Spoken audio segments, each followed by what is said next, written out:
Oi! Então, dessa vez eu vim aqui ler esse artigo nomeado Comércio Livre e a Publicização dos Espaços Públicos. Esse artigo ele foi escrito, no caso, pelo Augusto de Franco. Ele foi escrito aqui para o site do CAS, o Center for Stateless Society, dia 22 de abril de 2014. Então, sem mais delongas, começarei a leitura aqui desse artigo. As iniciativas inovadoras de ocupação dos espaços, nominalmente públicos, que têm brotado em todo lugar neste Delbar do século XXI, ainda tratam como preconceito o comércio. Imaginam que um evento ou programa de convivência realizado nas praças e ruas das cidades tem que ser sem fins lucrativos para ser legítimo. Assim organizam feiras de trocas, mas não fazem uma feira propriamente dita. Montam bibliotecas para emprestar livros gratuitamente, mas não livrarias para vender livros mesmo. Fazem vaquinhas para comprar cerveja no boteco, mas não uma barraquinha para vender,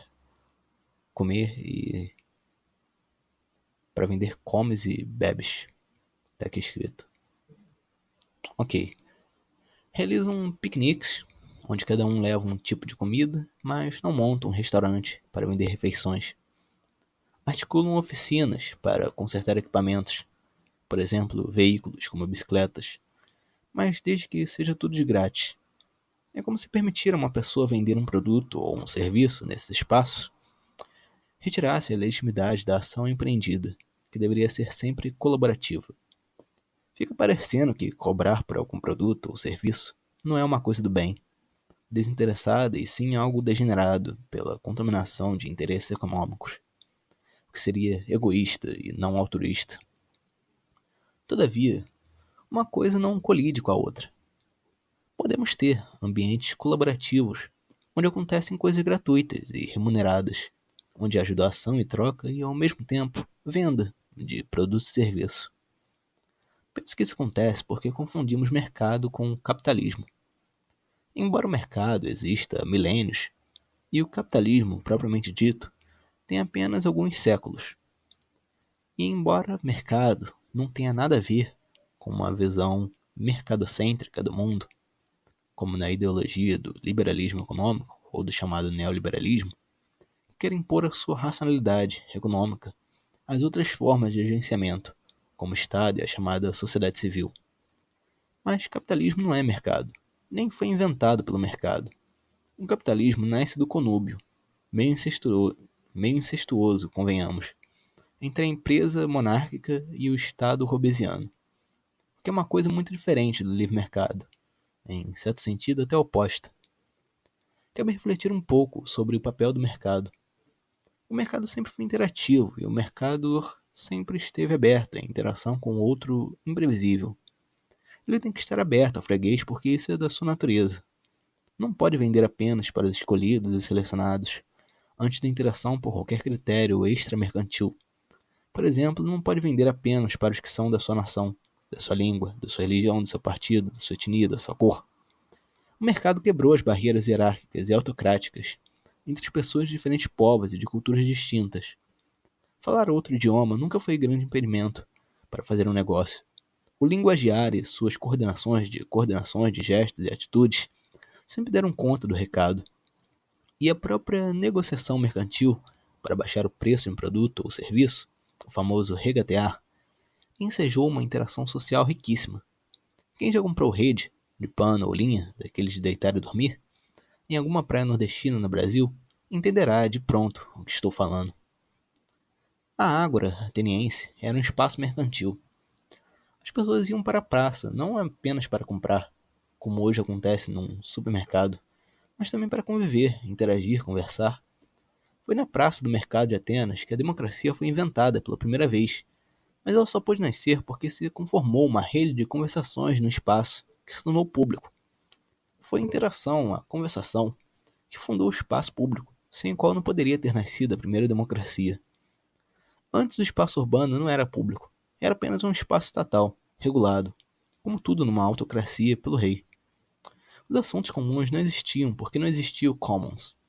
Esses assuntos que deveriam ser comuns, posto que afetavam ou concerniam a todos, na verdade não eram comuns porque estavam privatizados pelo autocrata, no caso pelos filhos do tirano Pisístrato, Hipias e Hiparco. A democracia nasce como desprivatização dos assuntos comuns a partir da publicização dos espaços onde esses assuntos podiam ser conversados por todos. Mas anotem aí, não foi obedecendo às leis de sua época, nem pedindo autorização aos Pisístrátidas que os atenienses fizeram isso. Sim, uma coisa não é pública a não ser que tenha passado por um processo de publicização. Público não é um status, uma configuração pregressa que se manteve, ou um dado, mas o resultado de um processo. Nada pode ser realmente público por força de declaração normativa, bastando que esteja determinado ou seja regulado por uma lei. Público é um ambiente humano, socialmente configurado, de maneira a constituir o que chamamos de commons. Publicizar e democratizar são processos coevos. A publicização dos espaços urbanos e a democratização dos modos de regulação estatais são realidades coetâneas. A existência de atividades mercantis nunca impediu a materialização dessas realidades. Pelo contrário, ensejou que elas se realizassem. A evidência mais eloquente é a de que, onde há comércio, a vibe não é guerreira. Ao livre comércio aborrece, sempre aborreceu a guerra. Prejudica os negócios, prejudica a interação. Pois bem, se estamos querendo interagir com as pessoas que aparecem, e não apenas com aquelas que desejamos que apareçam porque julgamos que serão as pessoas capazes de entender o sentido último de nossas intervenções urbanas, a expressão é ruim. Ignorando que as pessoas que aparecem são as pessoas certas, então falta comércio nas nossas atividades. Não adianta tentar elaborar teoricamente uma razão douta para justificar nossas atitudes de escolher alguns. Aqui, como dizia von Bader, o nexus rerum não é um nexus phenomeноrum, mas um commercium spiritum. Imaginem o que estamos perdendo de oportunidades de estabelecer conexões e atalhos para fora dos nossos clusters por falta de comércio. Poderíamos ter muitas pessoas ofertando e demandando produtos e serviços variados, desde a venda de cachorro-quente até o conserto de smartphones e computadores para os transeuntes. Os moradores do entorno passando por cursos de culinárias ou de como resolver equações de segundo grau. E em muito breve poderemos ter até gente fabricando, impressoras 3D e máquinas de corte CNC, objetos personalizados, peças de equipamentos, etc. Alguns dirão que comercializar sem licença é contra a lei, que a fiscalização governamental virá perturbar e, no limite, impedir nossas atividades. Ora bolas! Imaginem se os atenienses, que inventaram a democracia e o espaço público, ficassem esperando a autorização dos funcionários do tirano para fazer o que fizeram.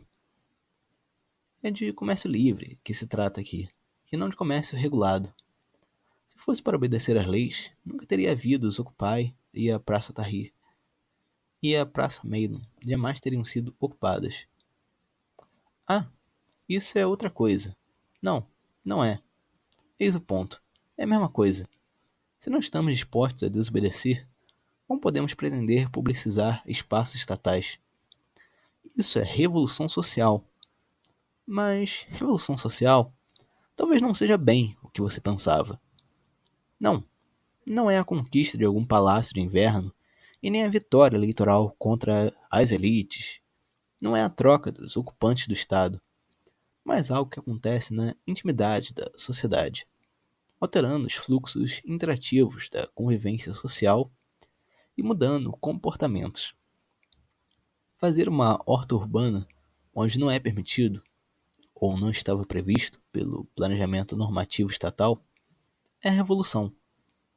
Fazer um grande almoço em via pública, interrompendo o tráfego, é revolução. Fazer uma atividade educativa na praça, instalando uma comunidade de livre aprendizagem em rede, é revolução. Fazer uma feira livre, de fato, é revolução social propriamente dita. Tudo isso é reconfiguração de um ambiente hierárquico, regido por modos autocráticos, no sentido de mais rede, mais distribuição, mais conectividade, mais interatividade e mais liberdade. Não há outro caminho para fazer isso a não ser a desobediência civil e política. Está faltando comércio na ocupação dos espaços urbanos, ditos públicos. Então, é isso. Esse foi o artigo aqui do Augusto de Franco. Teve uma hora que ele fez aqui uns erros de português, também usou umas palavras no mínimo estranhas, então peço aí desculpas se li alguma coisa errada e tal. Espero que de qualquer forma ainda assim todos tenham gostado da leitura desse artigo aqui. O link do artigo, logicamente, estará na descrição. Código do TikTok e Kwai também, para caso vocês queiram de alguma forma ajudar o canal. Espero que todos tenham gostado da leitura desse artigo aqui. Como eu sempre digo no canal, até mais.